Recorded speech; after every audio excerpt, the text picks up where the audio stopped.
El día de hoy vamos a continuar con las capacitaciones y vamos a tener como ponente a Milagritos Honorio Paredes, que es licenciada en Educación Inicial en la Universidad Nacional Mayor de San Marcos. Es miembro de la Alianza por la Educación Sexual Integral de Perú, presidenta fundadora de la Asociación Red Intercorum Coach Educativo, formada en la Universidad de Compostela, Galicia.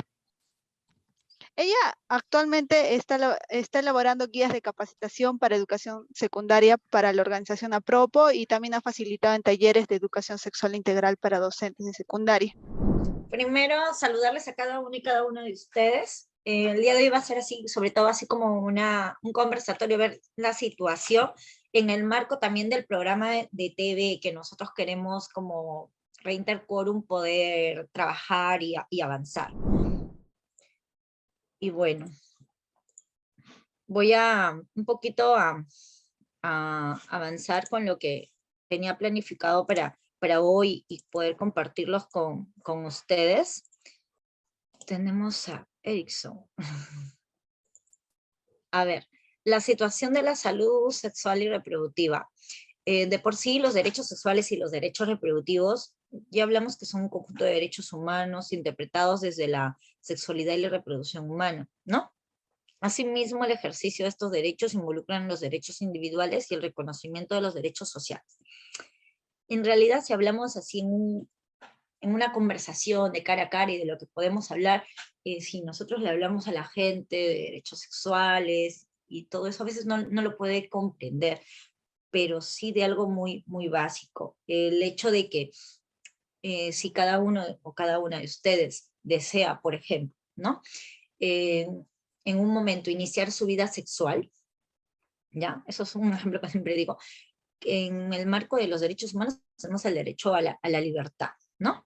Luego, nosotros tenemos también el derecho a elegir cómo, cuándo y dónde, si queremos, en algún momento, hablamos de lo reproductivo también, si queremos, en algún caso, embarazarnos, no embarazarnos, o querer embarazar a alguien, ¿no? Es parte de, en sí, hablándolo de esta manera suena muy bonito, muy, muy fácil.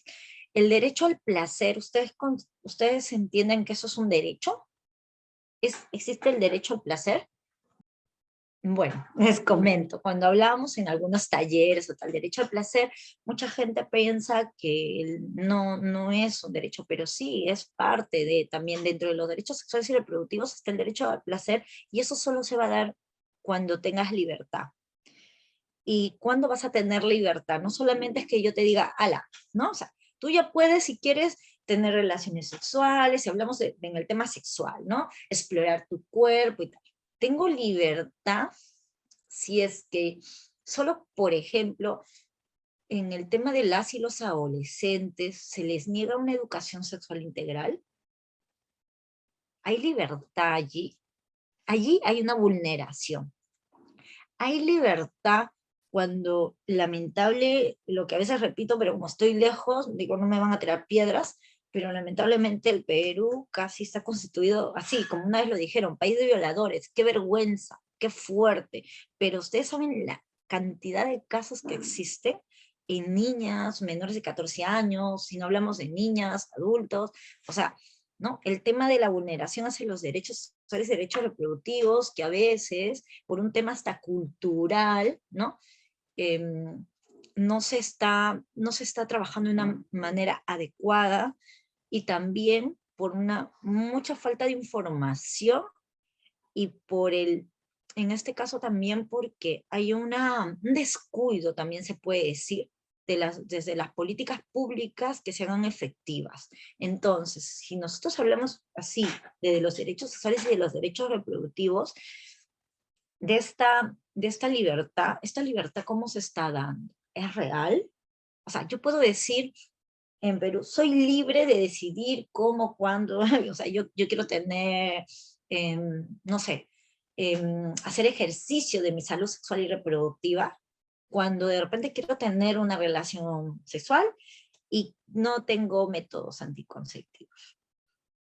No sé si por ahí me dejo entender. Entonces, allí yo creo que se van vulnerando, se van cortando, entonces yo creo que es parte de la situación, y eso es hablándolo así como entre nosotros, entre gente que nos conocemos, ¿no? Sin hablar de las partes de repente tan técnicas, pero eso es lo que creo que nosotros tenemos que ver y examinar muchísimo qué es lo que pasa con estos derechos humanos, con estos derechos sexuales y reproductivos en la práctica, ¿no? Ese derecho individual, el derecho al cuidado, el derecho a sentirte protegida o protegido. O sea, en verdad a mí es una vergüenza pública que en nuestro país, así literal, haya tantas violaciones. Y verdad, el Estado debe tener vergüenza, una vergüenza que y también con el tema de los embarazos adolescentes, que se están haciendo políticas para que esto pueda de repente disminuir. En la mayoría de los casos, muchos de las y los adolescentes no desean ser padres, no desean un embarazo, ¿no? Obviamente, y esto no es deseado. Pero en muchos casos también los embarazos deseados, o sea, disculpen, los embarazos se dan porque son por violaciones. Entonces, estamos ante una situación muy peligrosa, muy dura de la vulneración de estos derechos humanos y quizás de las personas más vulnerables que son las niñas y que son las y los adolescentes. Y obviamente están los jóvenes, pero es una situación caótica, ¿no? Entonces, eso es lo que yo quería que nosotros, creo que tenemos que llegar no solamente a conocerlo de palabras, sino creo que de sentimiento, de emoción, y qué vamos a hacer por esto, ¿no? ¿Qué pasa con todo esto? Ahora, obviamente hay políticas, ¿no? O sea, vamos a ver si esto me permite avanzar. Sí, en nuestro país hay políticas y leyes a favor de los derechos sexuales y reproductivos. Venga, vamos a poner, si esto vamos hacia la gente de calle. La gente de calle, o sea, que esté en el día a día, nosotros como defensores, defensoras, o como si vamos a tener un programa de radio, un programa de televisión, sí lo tenemos que conocer para informarle. Mire, esta política general de gobierno para el periodo 2026, ¿no? En el decreto supremo te habla de tal cosa. Hay un plan nacional de la igualdad de género y esto dice, la gente tiene que saber, ¿qué existe eso? No sabía, ¿no? Hay un plan nacional por la infancia, la adolescencia. Entonces lo que nosotros tenemos que hacer es, oye, existen estas políticas, la gente lo tiene que conocer de una manera más práctica y quizás llevarlo hasta las zonas más, no sé, más distantes, donde que ni siquiera se enteran que había esto, que se puede defender, que, por ejemplo, las y los adolescentes me sorprendían mucho, porque yo he dado talleres también, de que ellos podían ir a pedir métodos anticonceptivos si son mayores de 14 años sin la compañía de sus padres. Ustedes obviamente lo saben, la mayoría, pero muchos de ellas y ellos no lo sabían. Entonces no iban a pedir un acceso. Ahora, existen políticas normativas que dicen que tiene que haber centros de salud, al menos por regiones, diferenciados para adolescentes y jóvenes y que los atienda en su integridad y que no pase como hemos visto en algunos estudios, ¿no? De que las y los adolescentes van por una atención y van con miedo, van con vergüenza, van como si les estuvieran haciendo un favor. Y nosotras y nosotros lo que tenemos que hacer es que las y los adolescentes, las y los jóvenes sepan que estos son sus derechos. No vas a ser obviamente un malcriado, como dice, le vas a hablar prepotente, pero es tu derecho y tienes que exigirlo, porque de ese derecho no cumplido es que pasan muchas cosas.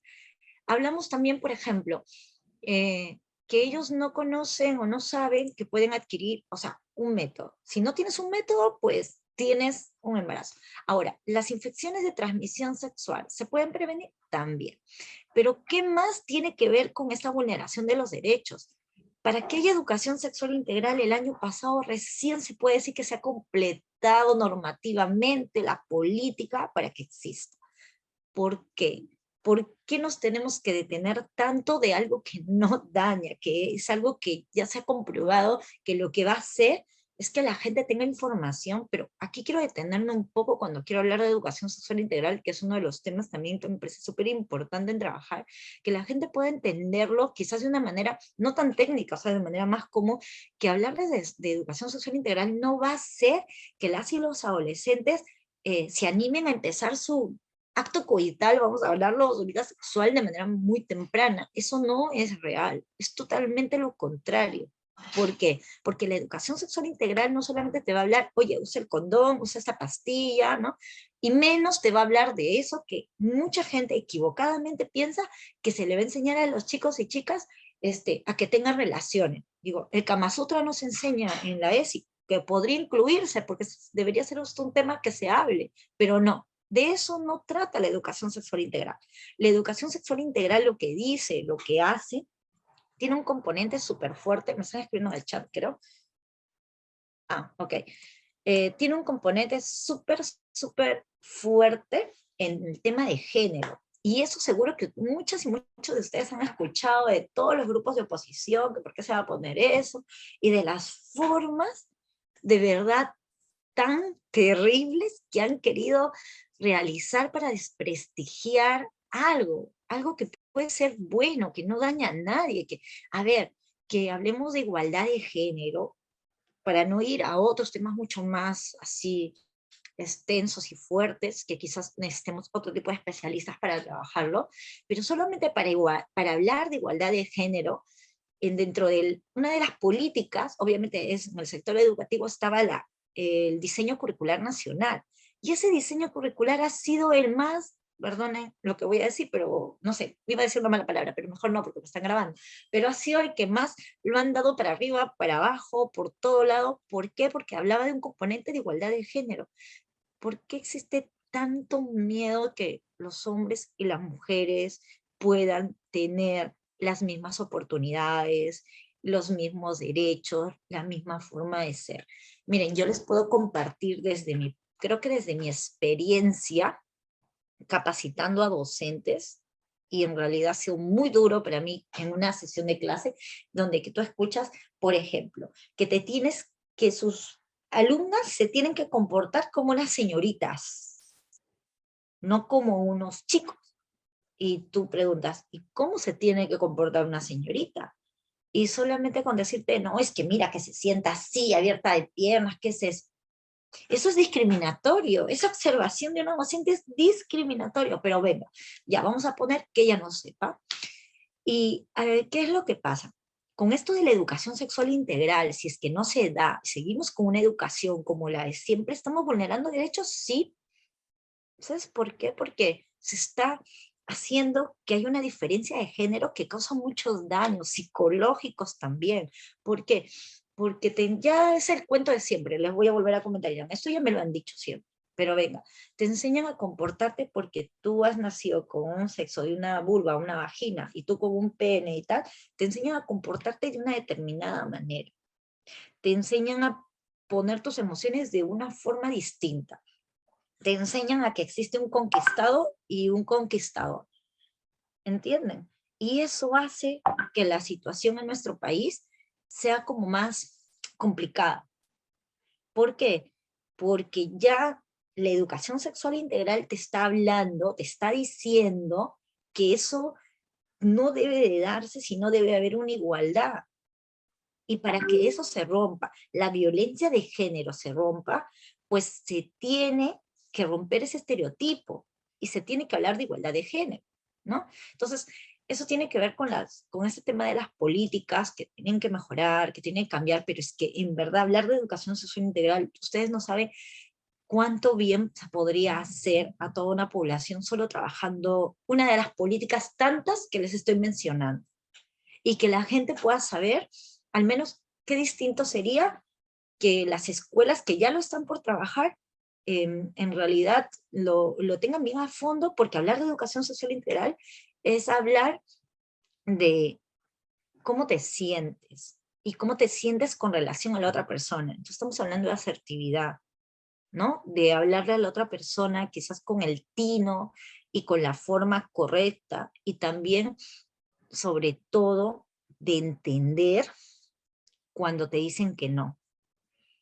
Y que el no no significa, es que eso también es parte de la educación y no lo estamos entendiendo, que el no significa no, no quiero, pero se ha entendido mal y tiene que ver con educación, que el no es, tienes que persistir. Si te dice no es porque seguro que te quiere, tienes que estar allí, allí, y eso se llama acoso. Y eso se tiene que enseñar en las escuelas. Se tiene que decir cuando, cuando en las escuelas hablemos de educación sexual integral, o sea, hablemos de todo lo que es la sexualidad, cuando hablemos del tema de la toma de decisiones, yo les decía que cuando trabajaba con las y los docentes y hablábamos de estas políticas, a mí me quedaba súper, todo decía, todo encaja, porque si las y los estudiantes supiesen, ¿no? De quererse a sí mismos, de trabajar su autoestima, obviamente no van a tener una relación sexual que los ponga en peligro sus planes y sus sueños, en la mayoría de casos. Si tuviéramos educación sexual integral de una manera clara, nadie de repente se perdería la vergüenza de admitir que alguien te está acosando o de que estás sufriendo violencia. Sabrías identificarlo o identificarlo. Y no tendrías tanto repudio ni vergüenza de poder denunciarlo o denunciar. Inclusive dentro de la educación sexual integral se debería de ampliar como ciertos mecanismos, ¿no? Para poder rescatar a personas que están sufriendo violencia, ¿no? En salud sexual y reproductiva o un tipo de violencia en general. Entonces, como les decía, en realidad existen muchas políticas, pero de las políticas que a mí me parece súper interesante trabajar es el tema de la educación sexual integral. Las llamo a que puedan saber que con educación sexual integral se puede hacer muchísimas cosas y se puede cambiar nuestro país en todo sentido. Aparte, claro, no quiere decir que las y los jóvenes solamente tengan, a ver, el tema de equivocarse en sus decisiones por el tema de él, sino que también viene lo que les decía, que los vulneran, que los violan, las violan. Entonces creo que la educación sexual podría ayudar muchísimo en prevenir toda esta situación y también en informar todo lo que existe. Pero creo que ya lo hablaron con la anterior ponente, yo creo que somos un poco hipócritas, ¿no? Y, y no sé, como país, hablando de políticas, nos cuesta mucho. Hay un tema que creo que solamente las y los jóvenes por eso se tienen que involucrar en estas políticas en cuanto vean, oye, quieren quitar del currículum este tema, ¿por qué lo quieren quitar? Esta política la quieren sacar. Quieren eliminar la pastilla del día siguiente, así, pero no la eliminas del mercado, la eliminas del país. O sea, ¿qué estás haciendo allí también? ¿No? O sea, existen políticas que ya han sido una lucha de cosas y acciones a las cuales tenemos que mirar, defender y ver qué más le falta a nuestros derechos sexuales y reproductivos. Voy a seguir avanzando aquí. A ver. Por ejemplo, voy a admitir, no sé quién es, la ley esta de igualdad entre mujeres y hombres también existe, la norma técnica de salud de planificación familiar, las normas técnicas que establece atención integral en salud de la etapa de la vida adolescente. Esta es la que yo les decía, que los y los adolescentes, según esta norma técnica, tendrían que tener una atención integral, aparte de una ginecóloga, un ginecólogo, tendrían que tener ¿alguien por favor puede apagar su audio que estoy escuchando mientras trato de hablar? Y en realidad esta norma técnica es la que yo les comentaba, que exige que hayan centros de salud que los atiendan de una forma específica y con los acondicionamientos necesarios para que el adolescente o la adolescente se sientan súper cómodos. A ver, veamos y miremos si esto se cumple, ¿no? Existe, por ejemplo, no sé, documento técnico, el modelo de atención integral, la ley que fomenta la realización escolar por embarazo. Ustedes sabían que algunas en su momento estudiantes habían sido expulsadas por estar embarazadas, ha tenido que sacarse una norma, o sea, para poder ayudar y ver, y muchos de los padres de familia, madres de familia, hasta hacían sus plantones que era como que, no sé, como si esto fuera una varicela, un COVID, ¿no? Que se van a contagiar, ¿no? Y se estaba, ya de por sí, ya hablaremos también y lo veremos, lo que significa este tema del embarazo, y ahora que encima exista que en lugar que tengas un lugar que te pueda acoger, que no caigas en otro embarazo, que no caigas en violencia sexual, que no te vuelvas más pobre de lo que quizás ya eres, de que se te brinde todo el apoyo y que sigas estudiando y que termines tus estudios, lo que hacen es chao. Entonces existe esta ley que fomenta la reinserción, ¿no? Por ejemplo, la ley que promueve la convivencia sin violencia en las instituciones educativas también, ley de prevención y sanción de hostigamiento sexual, ¿no? Código de niñas adolescentes, y, por ejemplo, existe una guía técnica nacional para la estandarización del procedimiento de la atención integral de la gestante en la interrupción voluntaria por indicación terapéutica. Se los voy a resumir. El protocolo de aborto terapéutico. Entonces, en sí, todo esto son normas que creo que nosotras y nosotros como defensores sí lo tenemos que saber, pero quizás encontrar la forma de cómo hacerle llegar a la gente, y si es a través de este programa de televisión, oye, existe, no estás solo, no estás sola, estamos los IQs, estamos acá, chicos, chicas, están jóvenes, mira, nos interesa que tú, que donde vivas, en Chumbivilcas, en Comas, en Los Olivos, en San Isidro, Miraflores, donde estés, tengas la oportunidad, por un tema de ser persona, para que puedas prevalecer tus derechos sexuales y reproductivos. Sé que voy a tocarlos en los temas, pero solo quiero también tocarlo esto como un ejemplo. No es posible, como les decía, que los métodos, por ejemplo, se diga, la AOE se va a eliminar, no lo va a entregar el Estado, pero sí se venda. Eso es vulnerar muchísimo. ¿Por qué? Porque una persona que la justas vive con 3 soles al día, o quizás con algo menos, no se puede comprar una pastilla el día siguiente, pudo haber sido violada, pudo haber, no sé, de repente ha tomado, no se midió y necesita, no por eso, no por algún, no sé, necesita ese método, y como parte de su derecho, pero como no, se lo quita, no lo puede acceder por el MINSA, pero sí se lo puede comprar. Entonces allí creo que estamos mal, ¿no? Entonces son cosas que tenemos que darnos cuenta cuando salga una ley, cuando quieren anular una ley, estar muy atentos, muy atentas con ese tema, y sobre todo necesitamos que la gente sepa lo que esto significa para que en la lucha no estemos solas y solos, ¿no? Miren, yo quería hablarles de algo que es el kit de emergencia. Creo que no me permite entrar por aquí, pero hay una resolución ministerial del 7 de marzo, en 2019, y el kit de emergencia voy un ratito, creo que no me deja poder compartirlo por allí, pero yo lo tengo acá, así que lo voy a poner en mi compartido de pantalla. Espero que puedan, me dicen si lo escuchan. Voy a compartir sonido. Ser, digamos, víctima de violencia sexual necesariamente, pero la atención a salud a personas que han sufrido algún episodio de violencia sexual incluye la aplicación de un kit de emergencia que incluye, entre otras cosas, la prevención para que la mujer, sobre todo que ha sufrido una violación sexual, no quede embarazada. Esto es a través de un anticonceptivo oral de emergencia. Además, también este kit previene el contagio, ¿no?, de infecciones sexuales a través de retrovirales que permiten primero evaluar si es que la mujer o el hombre también, en este caso menores de edad, han sido contagiados con algún tipo de infección ITS al momento de la violación. Este kit es de entrega obligatoria y no depende de una denuncia. Muchas personas primero piensan en el aspecto legal, digamos, en el denunciar una violación, lo cual es muy importante.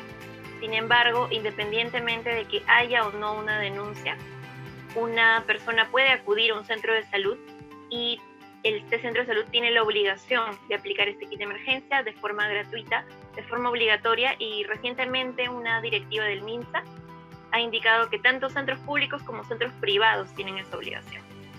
Entonces, en palabras simples, ¿para qué sirve el kit de emergencia y qué contiene?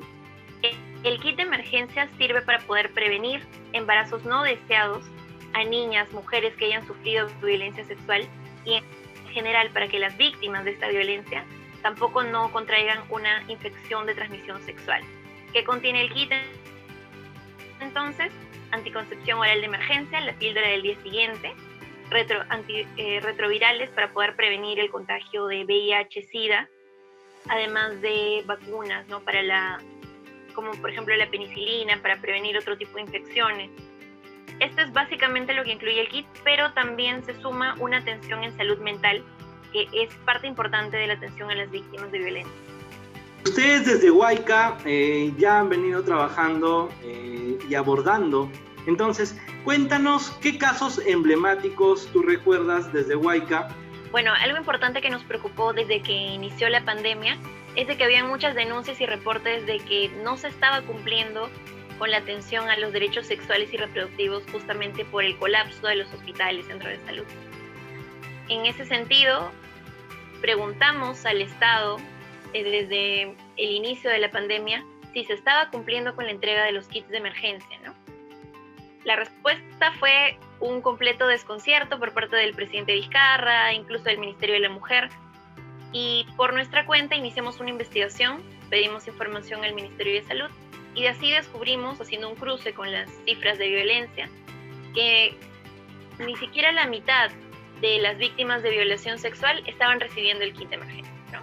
Esto es algo que hemos estado difundiendo y hemos logrado además que la actual ministra de Salud reconozca esas cifras, reconozca que no se ha cumplido con ese derecho y que se emitan una serie de directivas para poder remediar la situación.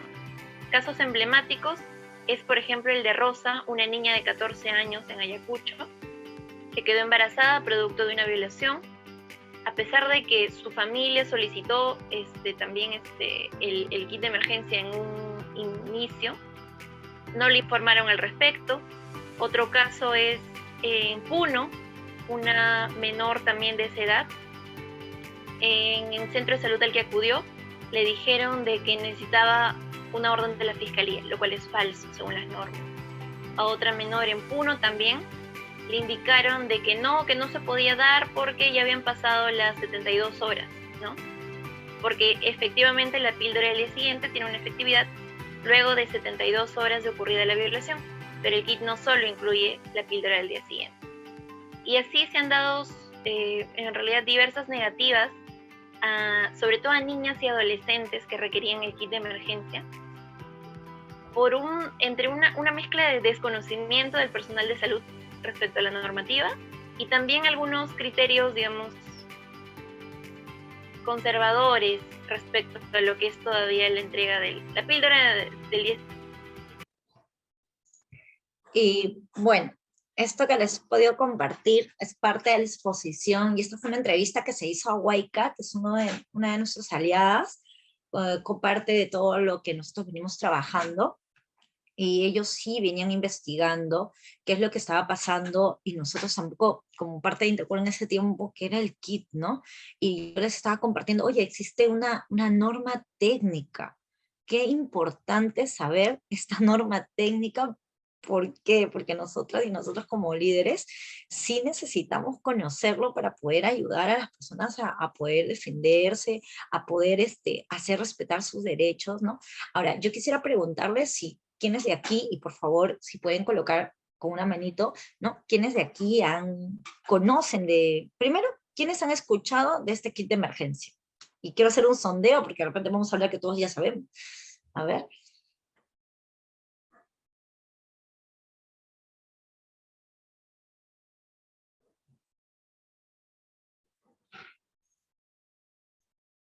O pueden colocar, por favor, en el chat, yo, así, para hacer yo un sondeo. Mario Jesús dice que es la primera vez que sabe de eso. Ok. Ya, Jacqueline sí sabía, lo conocía. Gleiciani también lo conocía, lo conoce. Vanessa Ochoa. Y Dante nos dice que está aprendiendo recién de ello. Vale.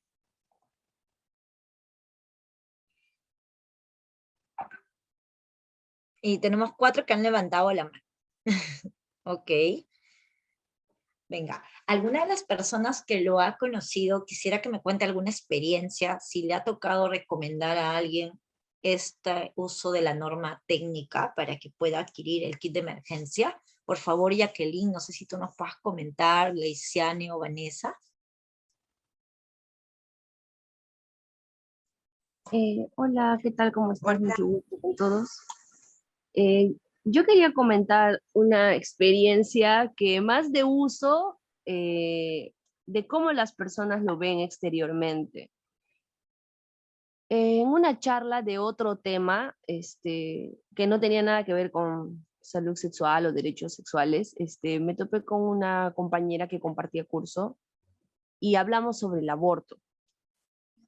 Y ella no estaba de acuerdo con el aborto. Ella, bueno, yo tengo 25 años y soy madre ahora, he dado a luz hace poco, y ella también es joven, ¿no? Y también es madre. Y estábamos hablando sobre el tema del aborto y ella me tocó el tema de la religión y me decía, ¿no? Que tenemos algo que hacer frente a la población, a las jóvenes que se están embarazando, que esto no está bien. Y me empezó a hablar de valores y una serie de cosas, pero ella no estaba de acuerdo con el aborto. Entonces entramos en un debate, pero llegó un momento en el que yo le planteé el tema de la violación y le dije, no, pero ¿estás de acuerdo el aborto en la violación? Y ella me dijo que sí, pero que en nuestro país no se podía hacer. Y me empezó a poner una serie de excusas y yo le comenté acerca de este kit y le expliqué todo lo que se tenía que hacer. Y entré en sorpresa, o sea, lo comento porque ella me decía, ¿no? Que no se hacía nada, pero también ella tenía desconocimiento y no sabía que había este kit, que nosotros podíamos utilizarlo, dónde podíamos ir a pedirlo, ¿no? Y le decía, hay que ir a los sistemas de salud a pedirlo, nos los tienen que dar, es su obligación que nos lo den. Y lo que me sorprendía en ella era esas ganas como que de querer ayudar, pero a la vez de querer que no se haga. Y como que quería otra estrategia que no encontraba sentido, la verdad. Y lo quería comentar porque creo que nos vamos a seguir topando con personas tal vez así, ¿no? Que estén desinformadas, pero a la vez quieran hacer algo, pero que por un tema de repente que dicen, no, yo creo en Dios, no estoy de acuerdo que se haga este tipo de cosas. Y ella en su posición me decía que apoyaba a las mujeres y que no quería que sufrieran o que tuvieran hijos así, porque le parecía una excusa que una mujer violada dijera que no quiere a su hijo. Entonces entraba en esas dudas, ¿no? Y hablando con ella, recalqué una vez más cuán importante es lo que tú dices, ¿no? Que nos enseñen en los colegios educación sexual integral y que podamos hablar de estos temas con naturalidad y desde el lado científico que se pueda, ¿no? Y haciéndolo de manera correcta. Entonces, esa era un poco la experiencia que quería compartir.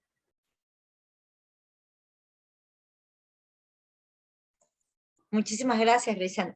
Me ha encantado tu participación y lo que nos comentas. Creo que para ahí acotar es un desafío al que nos vamos a encontrar desde un programa de televisión que no va a ir solamente en este caso a las personas que ya conocen, ¿no? Sino a las personas que quizás están más que con dudas con todo lo que en nuestro país se da, que a veces tú dices, uff, esto me parece tan extraño, ¿no? O sea, tan raro, pero sí, nos vamos a encontrar con todo eso, pero una de las cosas súper importantes que tenemos que conocer en los derechos sexuales y reproductivos, tiene que ver también con los derechos humanos, es que mi derecho se queda hasta donde traspaso el del otro, y dentro de uno de los derechos te habla de la privacidad, de decidir por ti mismo, por ti misma. Entonces, el tema del cuerpo, ya, eso también es algo que va a costar en trabajar, le pertenece a la persona que lo tiene, que lo vive. Y yo creo, el otro día estaba viendo varios mensajes, ¿no? Y tenían que ver con esto de lo que nos vamos a encontrar, pero sobre todo es que existan las normas para que pueda el que las necesite usarlas y el que decida que no la use, pero que no sea una forma de poder restringir derechos, ¿no? Ahora, el kit de emergencia, a mí me parece súper importante que lo conozcamos, podamos ayudar a la gente que pueda acceder, porque justamente ahí se va a prevenir los embarazos nada deseados y que han sido productos de una violación. Entonces, no quieres repartir kit, o repartes el kit mínimamente y te quejas de embarazos, o sea, que tienes muchos, es muy contradictorio. ¿Cómo quieres que esta situación desaparezca si esto sigue así? Bueno, ahora es algo que tenemos que de repente trabajarlo, ver qué más podemos hacer, y nos dice Luis Alberto que desde Agustín Laje, su postura del derecho a la vida propone a veces una mirada, me hace pensar hasta leer desde diferentes posturas. Mira, en realidad, desde Interquorum nosotros tenemos una postura clara que tiene que ver con los derechos humanos. Ustedes pueden ver lo que necesiten revisar y tal, pero sobre todo en Interquorum defendemos los derechos sexuales y reproductivos, defendemos la vida, defendemos a las personas en democracia y no consideramos que exista democracia en un lugar donde se pueda vulnerar y donde ya hay ciertos derechos claves. Y solamente he hablado del KIT y todavía no he tocado el otro tema, que es el PAT, ¿no? Que es más candente, mucho más fuerte. Pero hablar de un KIT mínimamente a una persona que la han violado, oye, pero hay que prevenir que no se contagie de VIH, que ya te acaban de violar, ¿entiendes? O sea, mira todo lo que estás sufriendo, seas hombre o mujer, ¿entiendes? Lo que estás pasando. En tu caso, para prevenir un embarazo no deseado si eres mujer, pero en caso de un hombre, oye, una infección de transmisión sexual, que te atienda. Entonces, y lo bueno me parecía en la norma técnica es que no te pidan que lleves una denuncia, ¿no? Claro, y tiene que ver con toda la salud integral de la persona y todo lo que eso significa, todo lo que nos ha enseñado el universo que significa una violación y que te trauma y que te vuelves más sensible, entonces ante muchas cosas y vulnerada, y yo creo que sí, que se tiene que hacer esta atención. Bueno, me gustaría también escuchar, a ver, había preguntado si alguien más sabía y nos estaba comentando Jacqueline, y yo le decía, Jacqueline, ¿te ha tocado alguna vez poder comentar, oye, mira, yo conozco de esta norma técnica, de este kit de emergencia, tú puedes acceder, o las personas pueden acceder, o de repente los estudiantes te hayan preguntado? Cuéntanos, Jacqueline, un poquito, por favor. Hola Milagros, buenas tardes con todas y todas. Bueno, con respecto a en Apropos, que era donde estuve trabajando hace algunos años, nosotros teníamos unos servicios de orientación que los dábamos a conocer, ¿no? Y dentro de ello hacíamos unas activaciones en universidades, institutos y colegios. Y muchas de las preguntas frecuentes justamente eran acerca de la pastilla del día siguiente, pero también, por ejemplo, acerca de qué hacer en casos justamente de violación, o sea, cuando el riesgo de poder quedar embarazada. Entonces, en esos temas, ahí, bueno, me permitió conocer un poco más acerca justamente de este kit de emergencia y también darlo a conocer. Pero eso era en la parte, se puede decir, en la parte urbana, ¿no?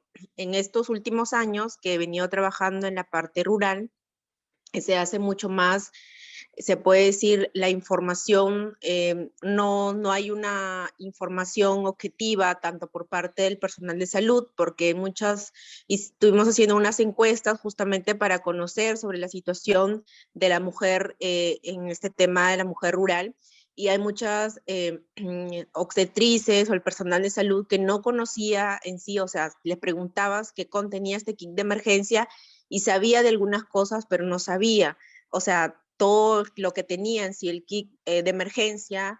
Y, por ejemplo, y había muchos casos en los que por el tema de la lejanía, estos casos de violación, ¿cierto?, se daban y las adolescentes quedaban embarazadas, justamente una, por no aplicar el kit de emergencia, y dos, justamente porque muchas de ellas no llegaban a denunciar por el tema justamente de las distancias hacia las comisarías, hacia los centros de salud, que creo que también juega en contra justamente, una, el que el personal de salud no esté informado, y el otro también la distancia que pueda haber hacia una comisaría o en este caso hacia el centro de salud más cercano cuando sucede estos tipos de violaciones.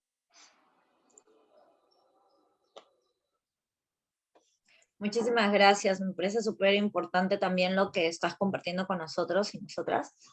Es que sí, pues podamos ver cómo en realidad reconocer estas normativas y poderlas comunicar de una manera como ustedes, ¿no?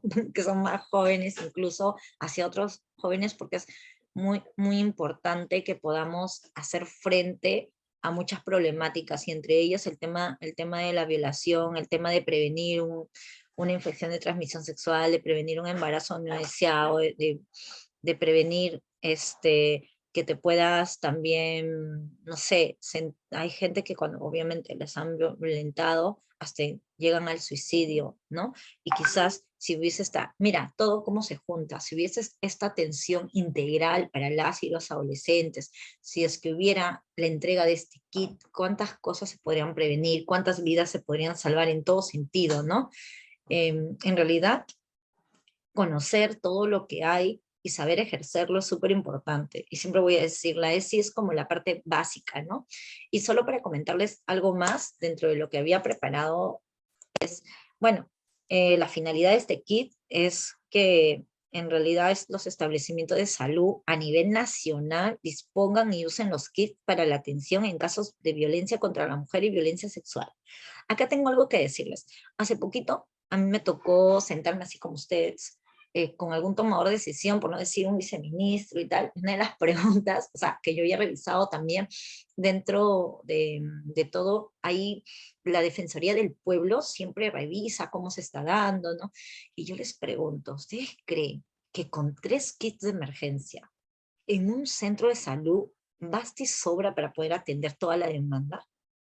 Es que es para mí personalmente, en algunos casos que estuve revisando, hay que ver cuántos kits se entregan. Ahora nos falta revisar como proyecto esto es el programa de TV que va a informar y tal, pero nosotros tenemos un proyecto que se llama Jóvenes por los DSDR, que busca incidir, hablar con los tomadores de decisión. O sea, a mí me parece una burla, literal, de que se dé esa cantidad cuando nosotros hemos podido reportar, y les hablo del 2019 porque me tocó investigar, 6.000 casos de violaciones, ¿no? Entonces, en realidad, y que tengas a nivel nacional menos de 1.000 o 2.000 kits repartidos, entonces hay que averiguar cuántos kits salen este año, hay que pedir esto por el tema de transparencia de información, necesitamos como jóvenes, al menos ustedes, ¿no? Como les digo, o sea, pedir, preguntar, ver, ir hacia el lado ya más de incidir, qué está pasando. Yo creo que el programa de televisión va a sacar ese tema candente y reportar, ¿no? O sea, y hacer que la gente se entere. O sea, mira, existe un kit, pero solo hay 3 en una población de más de 100.000 habitantes. ¿Y cuántas violaciones se presentan en este lugar? O sea, ¿cuántas personas no se atienden? ¿Cuántas personas no lo reciben? ¿Cuántas personas se están vulnerando? Y para poder comentarles, una de las cosas que me tocó también con este tomador de decisión fue preguntarle cuál era el presupuesto, y si no recuerdo bien, porque ahorita no lo he tomado nota, me lo hubiera traído para hoy día, creo que me dijo que eran 10 soles por joven, y yo le pregunté si eran diarios o anuales o mensuales, y yo creo que eran anuales, y me pareció, o sea, en tema integral, ¿eh? No solo de salud sexual y reproductiva. Entonces ya imagínense. Ahora, obviamente, hablamos de aquí de emergencia, de qué significa. El objetivo es hacer acciones para que los establecimientos de salud aseguren la disponibilidad y el acceso de estos kits para la atención en casos de esta violencia que ellas sufren, ¿no? Entonces, si hablamos un poco de este kit de emergencia, obviamente, bueno, tiene una base legal que tiene que ver con la Ley General de Salud, con la Ley Orgánica, y acá les he copiado tal y cual para que, ¿no? Vean, oye, sí, existe esa normativa, ¿no? Está aquí. Y luego, a ver, algo que me parece súper importante, que nos tiene que quedar claro, que tiene que ver con la salud social y reproductiva, ¿no? Eso implica otorgar poder y autonomía a todas las personas. Y si se niega el kit, si no se dan mecanismos para poder ayudarlas cuando incluso las violentan, pues estamos negando los derechos humanos, estamos negando los derechos sexuales y derechos reproductivos, ¿no? El Estado, y eso acá lo quería resaltar, tiene la obligación de respetar, proteger y cumplir estos derechos sexuales, estos derechos reproductivos, ¿no? ¿A fin de qué? De tomar decisiones de las personas en torno a su salud sexual, a su salud reproductiva, y construyendo así una mejor ciudadanía. Es por eso que yo, cuando empecé toda esta exposición, les decía, ¿esto tiene que ver con la democracia? Sí, porque la democracia tiene que ver con ciudadanía, ¿no?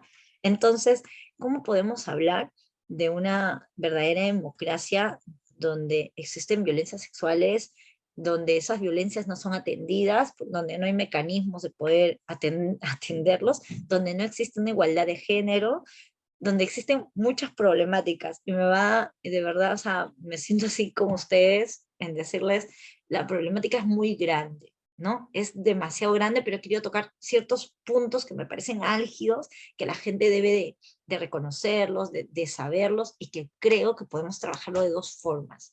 bajo el programa de TV informando a la gente que existe el kit, dónde lo pueden reclamar, y si no te atienden, lo puedes de repente tú acceder de esta forma, de esta manera, ¿no? Y si es que no te atienden otra vez, puedes denunciarlo, y acá está, te damos una ayuda, o sea, que ellos sientan, que la población sienta a través de este programa de televisión lo cercano, cercana que pueden estar de hacer respetar ese derecho que ellos tienen, o ellas tienen, ¿no? En realidad, cuando tuvimos el programa así muy chiquito, en plan piloto, pero yo tengo mucha esperanza con este, es que la gente esté allí viéndolo y sepa, quiero saber de métodos anticonceptivos, ¿dónde me los pueden entregar? ¿Qué pasa si no me los entregan de manera gratuita? Entonces, si no me los entregan de manera gratuita, ¿qué es lo que va a pasar? ¿Dónde puedo acceder a esto? Y que me digan en el programa de televisión, pues sí, mira, tú puedes acercarte a Apropó, ¿no? Y en Apropó te pueden dar consejería, pero no el método gratuito. Ok. ¿Y dónde me lo pueden entregar? En el centro de salud, te lo tienen que dar. Y si no te da, tienes que reclamar bajo esta forma, o denúncialos aquí con nosotros, no lo sé. Y sacar en vivo toda esta negación de atención que sufren las y los jóvenes, ¿no? Para recibir métodos. También les voy a compartir luego qué pasaba con Huayca. En realidad, en un momento se hicieron una infiltración, algo así, en un centro de salud muy conocido en Lima, cómo se negaban en poder brindar la atención saltándose todas las normativas. Y alguien creo que lo comentó, no sé si fue Gleciani, pero dijo, la gente no conoce, ¿no? Pero más que la gente normal, es una vergüenza también pública que los operadores de salud no conozcan sus normativas, y la Defensoría del Pueblo en sus estadísticas que a veces nosotros revisamos, hemos podido encontrar de que de 10 personas encuestadas, 4 sabían que tenían que atender a las y los jóvenes de esta manera, que tenían que aprovisionarles de métodos anticonceptivos, de que tienen que entregar un kit de emergencia, de que tienen, o sea, esas cosas, ¿no? Entonces sí quería ponerles esto que nos quede súper claro, y ahora voy a pasar a una de las preocupaciones que nosotros, o sea, que usualmente siempre se tiene, ¿no? En realidad, la Defensoría del Pueblo comentó esto, y me gustaría que ustedes también me digan, es el problema estructural de los servicios de salud y la deficiente planificación y organización de los servicios y asignación de presupuestos, que es lo que les comentaba, 10 soles, o sea, por favor, ¿no? Al año, vienen desde antes del COVID, obviamente, ¿no? O sea, eso se está dando. El mayor problema es que tras la pandemia, varios de los avances logrados, obviamente, dicen, en los últimos años, por ejemplo, en materia de mortalidad materna o servicios de planificación familiar, tendrán un retroceso. Eso se ha dado por efectivo. Entonces, el repliegue de servicios de salud sexual y reproductiva en lo que respecta a los servicios de primer nivel, incluso los consultorios externos de hospitales, ocasionó que no hubiera información y las usuarias no supieran a dónde acudir. Bueno, esta es un poco la realidad de la salud sexual y reproductiva. Existen normas. En realidad creo que las normas ayudan a sostenernos y nos ayudan desde los dos frentes que los voy a volver a comentar, para hacer incidencia, para sentarnos frente a frente ante un tomador de decisión y poder hacer una presión para que las cosas se den, y también para poder informar a las personas. Y aquí tenemos que estar todos los que compartimos esa misma misión y esa misma visión. Si yo no estoy convencido, no estoy convencida, esta no es mi lucha, pues no importa, muchas gracias, no eres para IQ, no eres de IQ, no vas a estar defendiendo y promoviendo algo que no estás, ¿no? Que no lo vives, que no veas que este es el camino, porque eso es parte de lo que necesitamos, ir por una misma mirada, ¿no? Ir hacia la defensa de estos derechos y hablar con las personas para que ellos también puedan informarse y, bueno, y hacer ciertas estrategias de trabajo. Voy hacia lo segundo. El embarazo adolescente, en realidad, bueno, acá yo les comentaba, voy a tratar de pasarles un video, pero me gustaría que por favor, no sé, nos comenten algo, no sé, Gaby, Erickson, o la misma Priscila, qué piensan de esta problemática del embarazo adolescente, ¿no? Que en realidad el incremento del embarazo en el contexto de emergencia respecto a las razones que antes se tenían, han tenido mucho incremento, ¿no? Los adolescentes en nuestro país, para el tema de la salud, se decían que por falta de educación sexual, por todo lo que les había pasado, tema de habilidades sociales, de conocimiento de métodos, el embarazo se había incrementado. Entonces nos gustaría, por favor, que puedan participar y me puedan comentar qué creen que sea no sé, la situación de esto del embarazo adolescente que esté pasando. Hola Milagritos, hola chicos y chicas, ¿qué tal? La verdad es que tú has tocado muchos puntos muy importantes y valiosos para conocer la problemática y sobre todo son varias cosas en realidad, ¿no? Hablamos el tema del ahora con este proyecto de ley que han aprobado, ¿no? en el Congreso y que hace más imposible, a pesar que es una contradicción lo que acabo de decir, pero hace imposible aún más poder educar, ¿no? en este tema. Tal vez no todos ni todas tengan mismas reflexiones, ¿no? Hay una diversidad de puntos, ¿no? Pero con respecto a la pandemia, esto sí es un retroceso, ¿no? En cuanto a este proyecto de ley. Sobre todo tomando en cuenta las estadísticas que nos da el programa Aurora, el Ministerio de la Mujer y Poblaciones Vulnerables, ¿no? Con esto de la pandemia, ¿no? Se pone sobre la mesa lo que es por qué hay o por qué ha incrementado, ¿no? A pesar de que muchos y muchas ya sabemos por qué es el incremento de embarazo adolescente, ¿no? Y es que nos dice el mismo Ministerio de la Mujer y Poblaciones Vulnerables que el primer agresor o los agresores son los primeros son del círculo familiar, ¿no? No es como nos pintan en las películas, en la publicidad, sobre todo que una mala publicidad ha hecho cambiar muchas sociedades, pero en este caso no es aquel que va por la calle y tú sales corriendo, ¿no? Y él sale corriendo atrás de ti y te viola en el callejón oscuro. No es del todo cierto, sino que el primer agresor está dentro de la familia. ¿Y qué es lo que ha pasado en pandemia? Todos y todas nos hemos encerrado, ¿no? Y la víctima se encerró con su agresor, con la persona, y hay que hablarlo así. La mayoría de casos no solamente se encuentran en la familia, sino que son ejercidos por el hombre. Más del 90%, según las últimas estadísticas que ha sacado el Ministerio de la Mujer y otras organizaciones del tema, ¿no? Entonces, hay que hablarlo claro. Aquí es un tema, ¿no? Que muchos quieren minimizar el género cuando en realidad no es así. Entiendo a la población masculina de sentirse, bueno, a cierto sector de la población masculina sentirse ofendido, ¿no? Sin embargo, si lo planteamos en estadísticas, la realidad es esa. No podemos basarnos en teorías, sino en la realidad.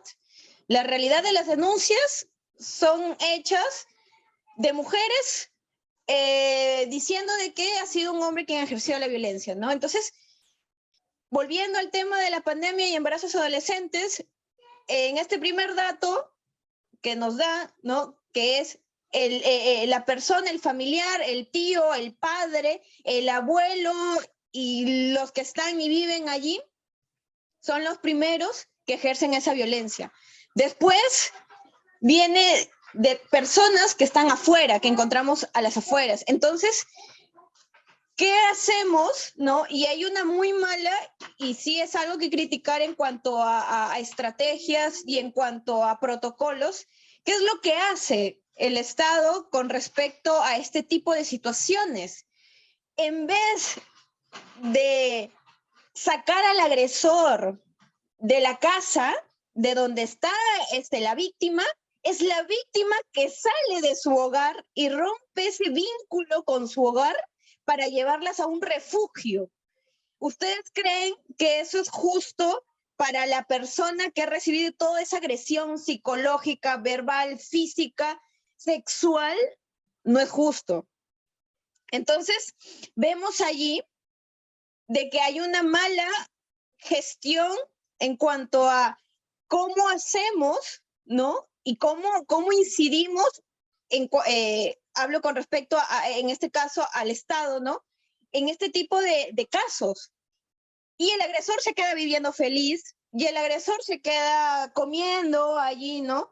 Y el agresor vuelve, porque así es que se le encuentra infraganti, se lo pueden llevar, pero él sigue volviendo, porque ya hay un fiscal que lo liberó, porque instituciones como la policía no están capacitadas para poder seguir o atender este tipo de casos, y que al contrario revictimizan a la víctima, de víctima pasa a ser la victimaria, y es toda una cuestión, al igual que lo CEN, que hay una crítica bastante fuerte, y en lo personal todavía yo aún más critico, porque están muy mal implementadas, porque no hay personas capacitadas para estar en los CEM, y esto mismo lo dice la Defensoría del Pueblo en su reporte de 2019, y ya cuántos más, ya hasta el 2022 que ya estamos. Si en el 2019, que es hace poquito, los CEN no estaban implementados del todo, imagínense el 2022 que van a aumentar los CEN, han aumentado el número de CEN, y siguen sin levantar esas observaciones que la Defensoría del Pueblo hace. Entonces, ¿cómo es que nosotras, ¿no?, podemos hacer algo con respecto a esto, ¿no? Primero es informándose, es lo primero, cuestionando toda intervención, todo aspecto que lleve a la vulneración de derechos humanos y derechos sexuales y reproductivos, que es el tema que estamos tratando, ¿no? ¿Cómo podemos también ser defensores en este caso y defensoras, ¿no? Y atender ese tipo de problemas, porque créanme que las mujeres que sufrimos este tipo de situaciones son la gran mayoría, por no decir todas, desde niñas, desde bebés, porque es así, desde bebés hasta ser adultos mayores, sufrimos de esto, ya sea cualquier tipo de violencia. Podemos atendernos entre nosotras, ser sororas. Si no somos mujeres o no hemos pasado esta situación, podemos también atender y hacer lo más posible,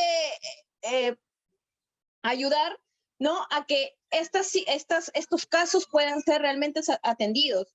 Una persona, ¿no?, que como bien dice Milagritos, ¿no?, en cuanto a la pastilla del día siguiente, ¿no?, de la emergencia, ¿no?, la pastilla de emergencia.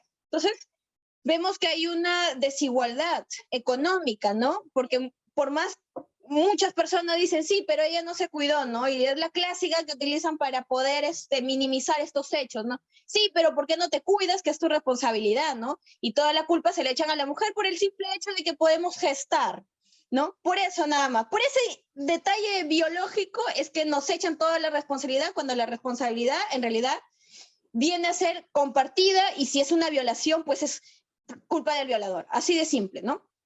Pero digamos, ¿no?, en este caso, esta desigualdad económica hace de que muchas mujeres, no denuncien este tipo de hechos, porque la justicia no está de nuestro lado, porque no es bien recepcionada, por la revictimización, porque no tienen dinero para ir a su comisaría más cercana, porque es una realidad, no tienen dinero, porque ya el agresor tiene influencias, porque ya el agresor se aprovechó de su vulnerabilidad económica para darles dinero, y que estas no denuncien, que estas mujeres no denuncien, o estas personas, porque también si vemos en la parte interseccional,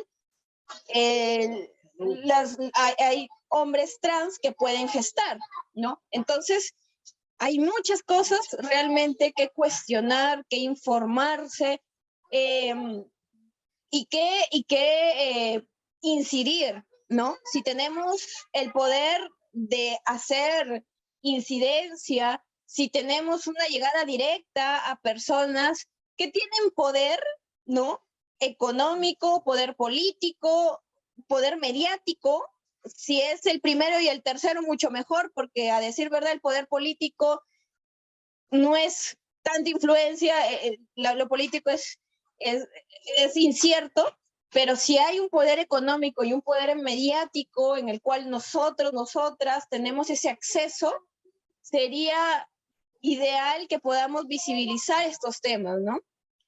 Y yo me quedo con lo último que dijo Milagritos, y es que si no estamos de acuerdo, si opinamos diferente, es mejor, ¿no?, estar en espacios donde se puedan coincidir en ideas, ¿no? La democracia no solamente es un respeto hacia los que piensan diferente, sino es algo totalmente recíproco. Si yo pienso diferente, respeto y me voy al grupo, a la organización, ONG, donde pienso igual que yo, ¿no?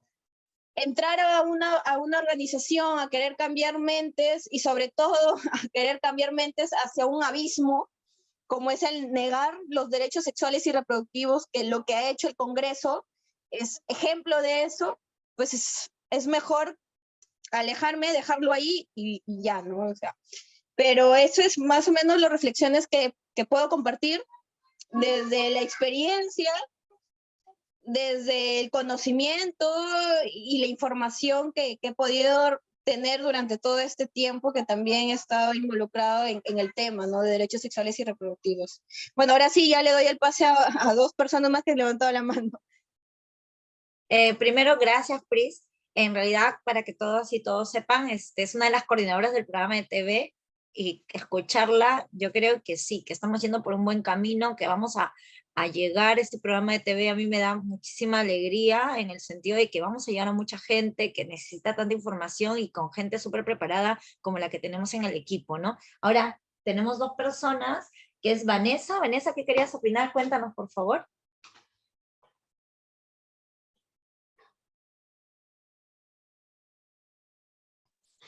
Vanessa. Bueno, no está, no levanta la mano. Milagros, Elena. Sí, ¿cómo están? Buenas tardes. Ya puedes prender mi cámara, de hecho. No podía por motivos técnicos. Y sí, comparto con muchas de las ideas que mencionaban las compañeras presentes. Más sin embargo, considero de que definitivamente, y comparto mucho con lo que decía Milagritos, de que es el tema de que estamos dentro de un estado que ha fallado y que le ha fallado a muchos.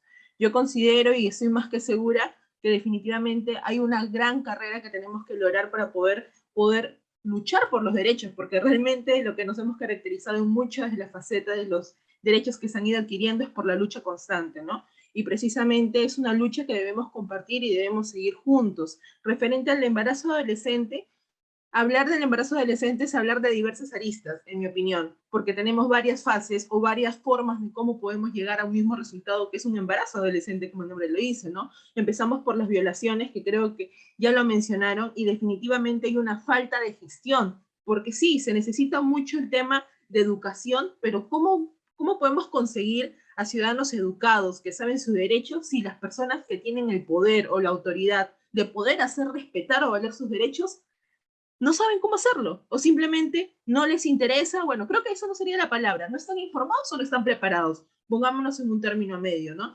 Definitivamente también hablar de violación es también hablar del tipo de crianza. Tenemos que ser conscientes de que vivimos en una sociedad conservadora, donde vivimos lamentablemente en una educación machista. Quizá poco a poco se está cambiando, eso sí es cierto, pero si desde casa las madres no saben educar en el sentido de que hacer respetar y valorar el cuerpo, sea de niño o niña, o como se identifique, estamos mal, porque definitivamente no va a haber un lazo de confianza para que estos niños, jóvenes o incluso adultos que sean víctimas de violaciones, que generalmente es en el ámbito interno de la familia, puedan expresarlo. Entonces acá también viene un tema mucho de lo que es la cultura, ¿no? Lamentablemente el Perú es un país tradicional y que poco a poco vamos a ir adquiriendo, modernizándonos, evolucionando. Eso sí, eso va a pasar, pero para ello necesitamos mucho incidir en las familias, ¿no? En las familias conservadoras, en mi opinión. Asimismo, también vemos de que, nuevamente, y menciono esto, ¿no? El Estado ha fracasado. ¿Por qué? Porque no da los materiales suficientes para que los jóvenes,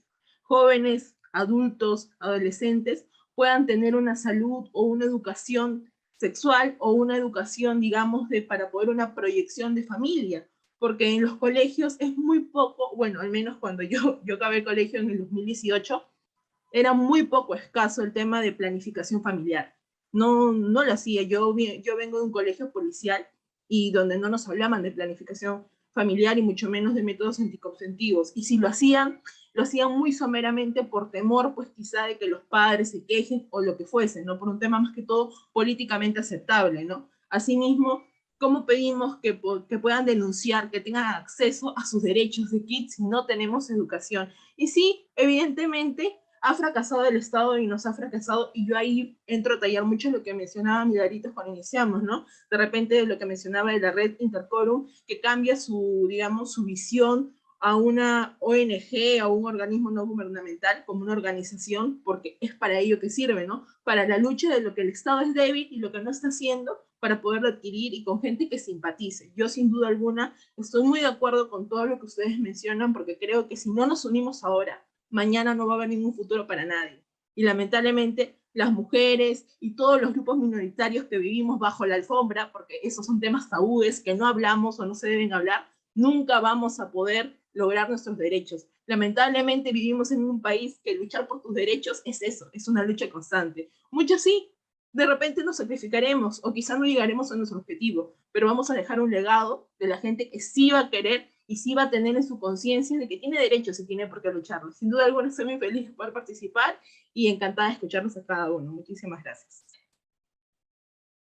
Muchas gracias, Milagros. ¿Hay alguien más que quiera opinar? ¿Alguien que dejo por ahí? Por favor, colaboren conmigo porque no puedo ver todos en pantalla. ¿Nadie? Perfecto. Bueno, saben que ha sido muy grato poder escucharlas.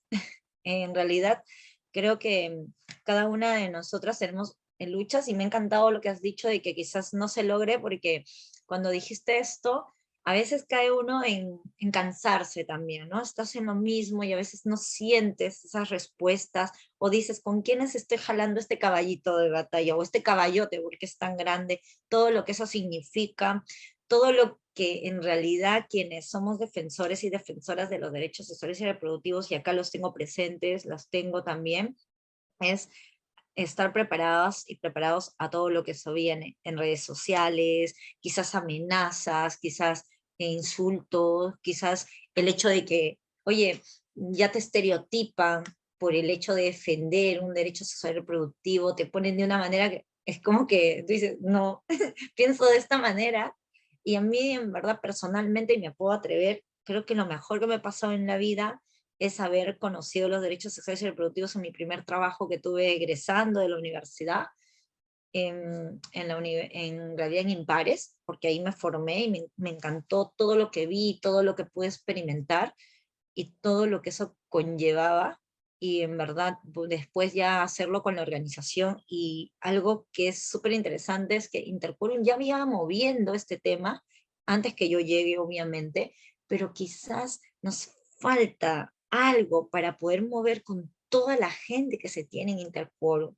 Hablamos de más de 1000 jóvenes en Intercorum inscritos que mueven el tema ambiental, que mueven el tema de ciudadanía, pero creo que a veces nos equivocamos cuando creemos que solamente pertenecemos a un área y no nos damos cuenta que Intercorum es la defensa de la democracia, y yo no puedo decir que soy ambientalista cuando los derechos de las mujeres me da altamente igual, ¿no? O me entienden eso también que comentaba Priscila, ¿no? Que decía todas estas contradicciones que existen, y en realidad yo también lo vuelvo a comentar, a mí me tocó formar ambientalistas voluntarios, y luego he tenido que cerrarlos de mi grupo porque yo no puedo con estas personas súper jóvenes, súper lindos con sus opiniones y tal, en otras cosas ambientales, y qué lindo tal. Y luego cuando hablabas de igualdad de género, unos comentarios sexistas, unos comentarios de discriminación fatal hacia la mujer. Entonces, personalmente a veces uno no se siente preparado para poder tener ese, a ver, ser tolerante en medidas. No hay que malentender la tolerancia que yo pueda permitir que alguien vulnere o diga lo que quiera o cualquier tontería, pero es que en realidad hay veces que no podemos estar en esos espacios. En la defensa de los derechos sexuales y reproductivos nos necesita. La defensa de los derechos sexuales creo que también necesita un poco de orden, que podamos ver cómo nos reunimos, cómo hacemos lo de los cursos, es mucho trabajo, pero a la vez también, yo creo, por eso les decía lo del programa de TV, va a ayudar a que lleguemos a muchas personas. El curso de formación de monitores que tiene Interquorum me parece también súper importante, porque nosotros, algo que me preguntaba la universidad es por qué no solamente me quedé con los interquoristas y se abrió, porque en verdad eso tiene que ver con la organización. No nos importa si te quedas en Interquorum, o sea, que no seas Interquorum y vienes solo al curso por el certificado, pero ya tenemos una persona formada con nuestros mismos principios, si quieras o no, nunca te has olvidado de Interquorum porque tienes tu certificado, pero también me refiero a que tú vengas de otra organización, porque en realidad compartimos lo mismo, ¿me entiendes? Entonces, estamos yendo, si vamos hacia el mismo objetivo, como le decía, hacia la misma mira. Entonces, súper bien, creo que lo del curso también es un plus que estamos ganando, porque tenemos gente formada, gente que pueda compartir, no solamente, está bien, ¿no? Una vez escuché a Coopers, que habla, que es alguien que anima a las personas y dice, no hay nada peor que una persona animosa, pero desinformada, ¿no? O sea, con mucho ánimo, venga, vamos, y no sabes de nada. Entonces yo creo que es importante que tengamos las ganas de cambiar las cosas, que sepamos lo de las cosas para poder trabajarlas. Entonces es así, hagamos incidencia, organicémonos, movamos a las redes. Les voy a pedir muchísimo esfuerzo, quizás año a año. Quienes estamos en el proyecto, obviamente es parte de lo de nosotros, ya venimos trabajándolo, pero quizás la gente que está de voluntario, pues tiene, o voluntaria, tiene que estar allí viendo en qué puedo apoyar, y de verdad cualquier granito de arena es súper importante para poder armar este proyecto, ¿no? Algo que me parecía súper importante compartirla en este día, quizás todos no lo han visto, voy a poder darles todos los links. En realidad revisen nuestra página web, ya tenemos bajo el proyecto con PPG que hemos podido tener fondos. En verdad, les puedo comentar algo y tengo acá la gente. Nosotros hemos exprimido al máximo todos los recursos, desde lo humano hasta lo material. Cuando me refiero desde lo material, es que si nos han dado presupuesto para hacer una web, nosotros hemos, de ese presupuesto tan natural, mediano, no así grande, pero hemos podido sacarle todo el jugo para que nuestra web tenga toda la información, los profesores, los docentes, que de repente dicen, ay, no me llega información, lo tengan, las y los jóvenes, las universidades. Hemos tratado de contratar ponentes para colocar esos videos también dentro de nuestra web, y cuando hablamos de humanos, pues nos está acompañando José, a veces está Pamela, que es nuestra comunicadora, en realidad que creen piezas, veamos día a día para poder seguir con esta lucha y promoviendo esto de los derechos. Yo quiero hablarles de una de las problemáticas.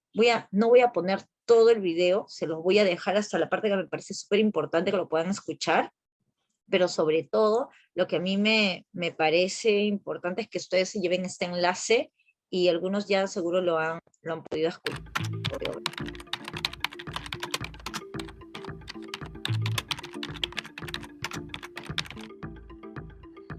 Camila quedó embarazada a los 13 años tras ser violada por su padre. Ella fue perseguida por la justicia después de haber sufrido un aborto espontáneo. A Camila no se le dio la opción del aborto terapéutico.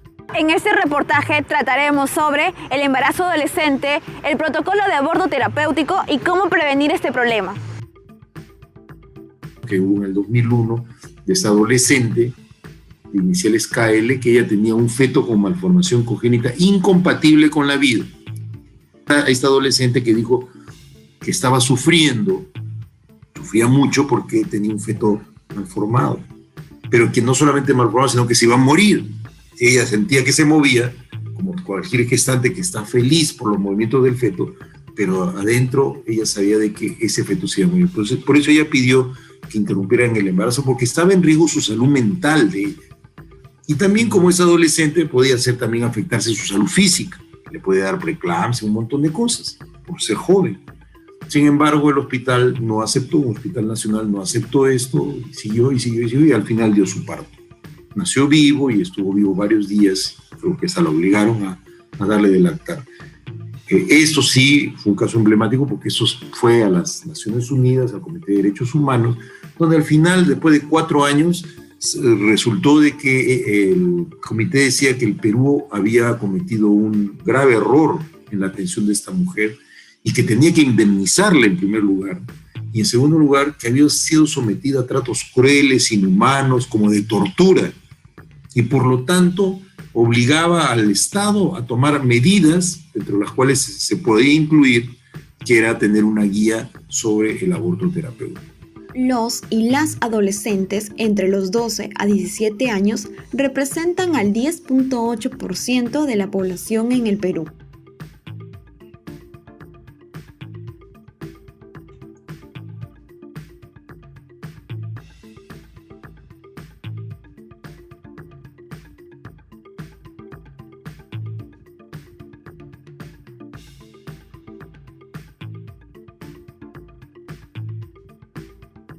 Las mujeres más pobres, las que viven en áreas rurales, que las que tienen menor acceso, menor educación, ellas son las víctimas número uno de todo este gran problema que hay. Esta problemática está presente en todos los niveles sociales. A pesar que la mayoría de los y las adolescentes no buscan un embarazo, la falta de acceso a la información, abuso o violación sexual, no poder adquirir métodos anticonceptivos, entre otros factores, predisponen a los y las adolescentes a tener un embarazo no deseado. El hecho de que ese embarazo no haya sido planificado, no responda a una expectativa del adolescente, genera una afectación ciertamente y por supuesto que se trastocan los proyectos de vida.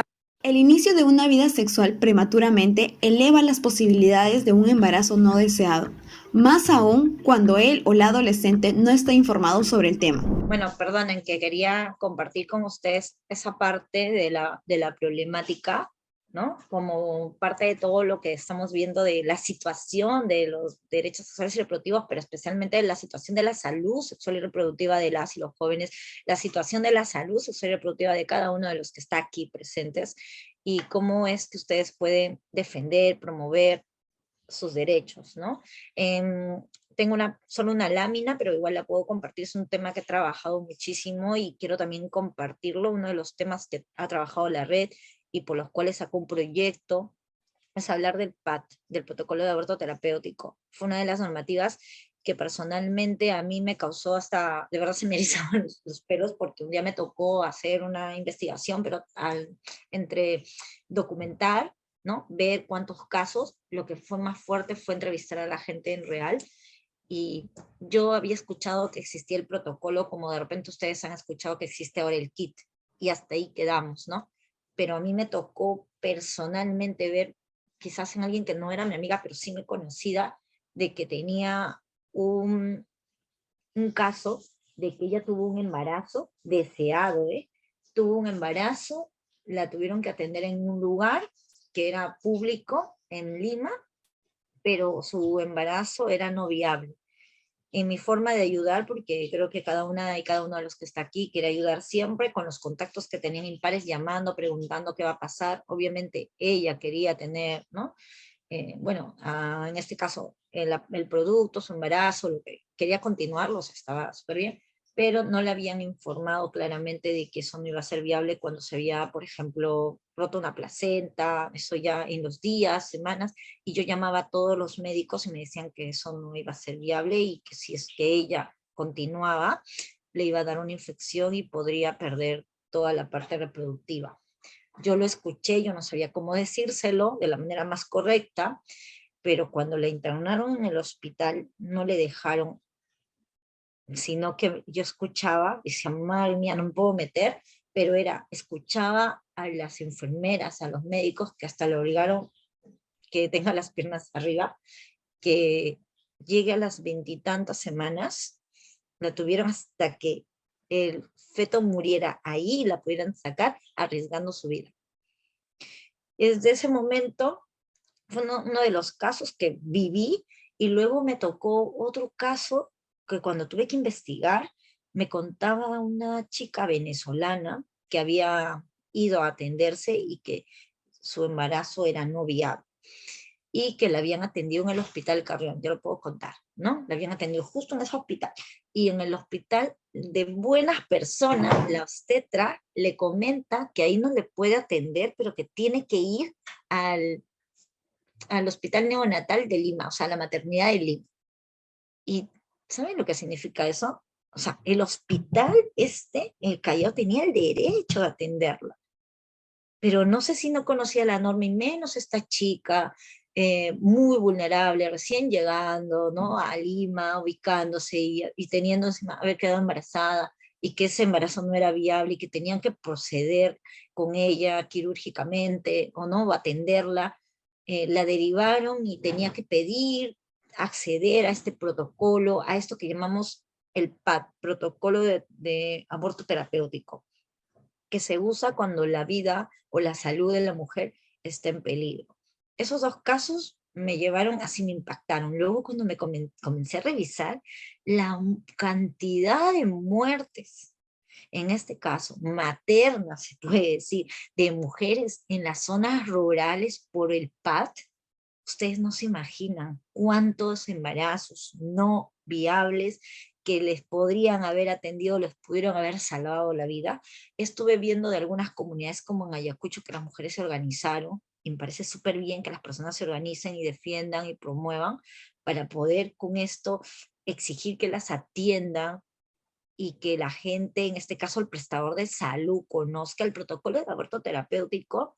Es legal en nuestro país. Lo que no es legal en nuestro país es el aborto. El aborto no es legal así, pero la interrupción voluntaria por indicación terapéutica es legal y no debe haber jamás retroceso.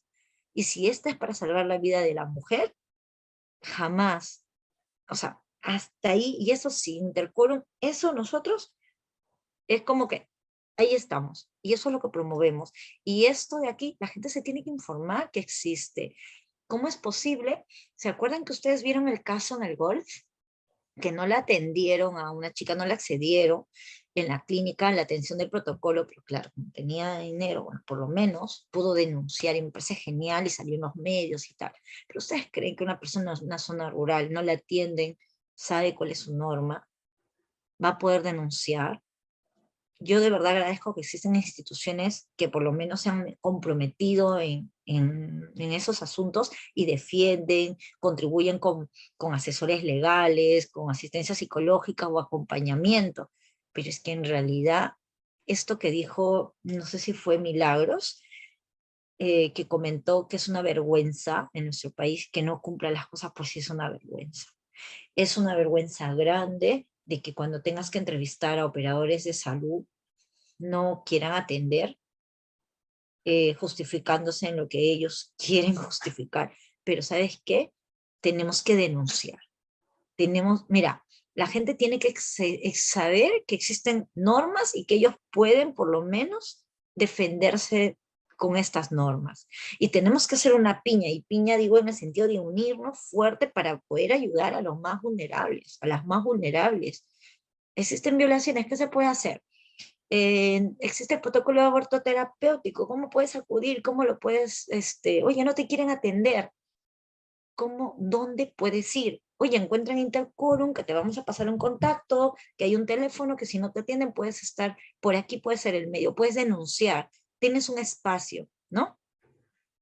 Claro, también, pero en ese tema específico te refieres, Gleiciani, o en la violencia estética también es muy abierta, en varios temas. Y en realidad sí es sobre el PAC, o sea, obviamente que sí, ¿no? Lo trabajamos muchísimo, lo que te dije, que no la atendieron, que la derivó, y entre comillas, como de buena persona, ¿no? O sea, es mi rol, pero como no sé atenderte, yo me hago de buena y te paso a otro lado.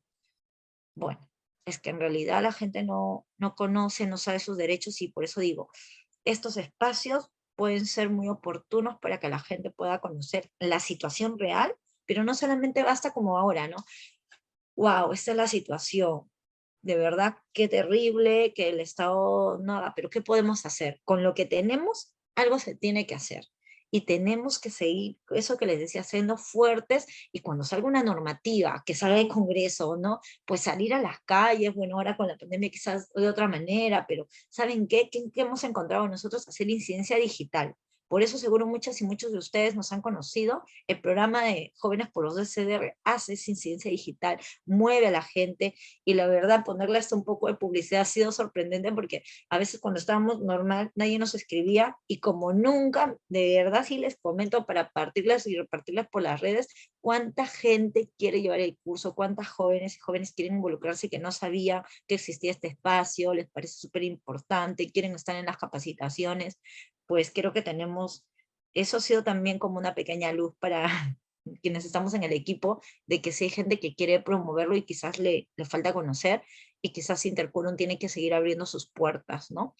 En realidad les he compartido, y antes de terminar, un enlace donde, a ver, quiero ver si puedo entrar aquí, en esta parte de esto que les he hablado del PAT. Todo lo que significa el PAT, el protocolo de aborto terapéutico como norma, ¿no? Desde 1924 y que recién, ¿no? O sea, hace pocos años ya se estableció la norma técnica. Aquí tenemos una conferencia de Miguel Gutiérrez, que en este caso nos habla desde el tema de valores, de cómo es que nosotros podemos sustentar que esto es hacer las cosas bien y adecuadas con información. Es docente en la Universidad San Marcos, representa a la Federación Internacional de Ginecología y Obstetricia. La verdad que, a ver, el día de hoy, como era algo muy, muy interno, nosotros estamos entre nosotros, llamando a algunos colegas y compartiendo con ustedes, pero en la mayoría de las veces nosotros desde Intercurum nos preocupamos de que la información que cada una de las personas reciba con nosotros sea desde, creo que desde los más expertos posibles, y por eso les estoy compartiendo esta parte de la página si quieren enterarse del PAT, ¿no? Todas las conferencias, acá tenemos un abogado que nos explica cómo se puede ayudar a las personas que no les quieran hacer cumplimiento de la norma, ¿no? Y el doctor Enrique, de verdad, ahora puedo decir que es un colega, un amigo, que es el director del Hospital Perinatal.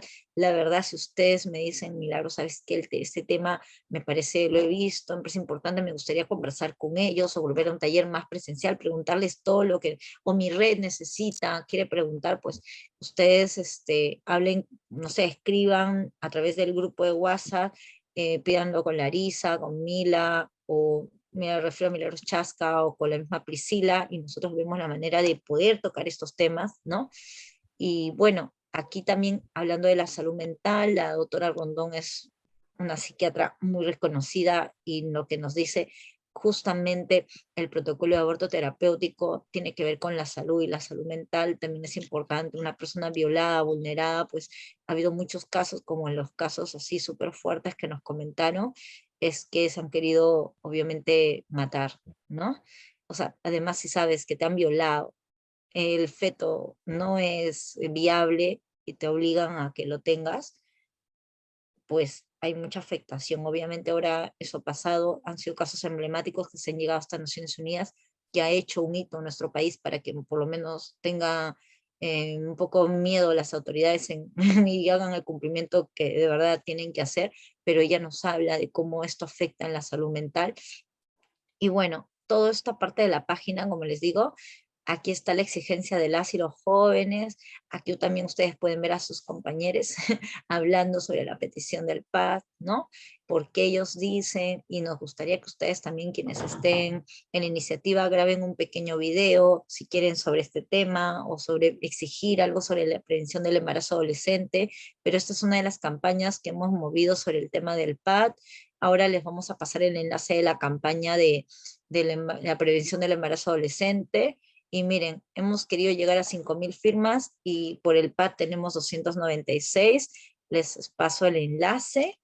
Espero que puedan contribuir con nosotros también. En verdad, muchísimas gracias por estar aquí a través de esta cámara, que quizás no nos podemos ver directamente. Me encantaría verlos. A veces es extraño hablar con la cámara, que siento que estoy hablando conmigo misma, pero cuando ustedes nos escuchan o nos responden o intervienen, es súper grato. Hay muchas cosas que hablar de la salud sexual y reproductiva, hay muchos documentos que compartir, pero yo creo que el hecho que ustedes un día de verdad nos digan, mira, esto del embarazo adolescente lo he leído y esto me nace, manden un video así, podemos ponerlo en el programa de TV para que otros jóvenes también lo puedan escuchar, puedan sentirles a ustedes, y también para nosotros, ¿no? O sea, poder ver qué es lo que ustedes están entendiendo, sabiendo qué demanda tienen, un pequeño video para, ya es otra persona, mira lo que nos está diciendo. Y creo que el programa de TV de nosotros también va a pedir ese tipo de en este caso, qué es lo que piensan los jóvenes, las y los jóvenes, qué es lo que inciden, y yo creo que vamos a hacer muchos cambios, ¿no? Muchísimas gracias por haber escuchado, muchísimas gracias por esas palabras de aliento cuando han dicho que vamos a poder hacer las cosas, y eso a mí de verdad hoy me fortaleció muchísimo, a pesar que estoy otra vez con un tema de salud, pero muy chiquitito. Digo, venga, vale la pena estar, compartir, porque lo que se está haciendo es por una mejora del país, pero ¿saben qué? Tenemos que ser exigentes, aunque nos digan que fastidiosos, que pesados, ¿no? Pero tenemos que estar allí, porque si no estamos allí, nos van a seguir vulnerando y van a seguir las cosas como han estado, y el lema de nuestra campaña es hora de otra historia, y solo cada una y cada uno de los que estamos aquí lo puede cambiar. Muchísimas gracias.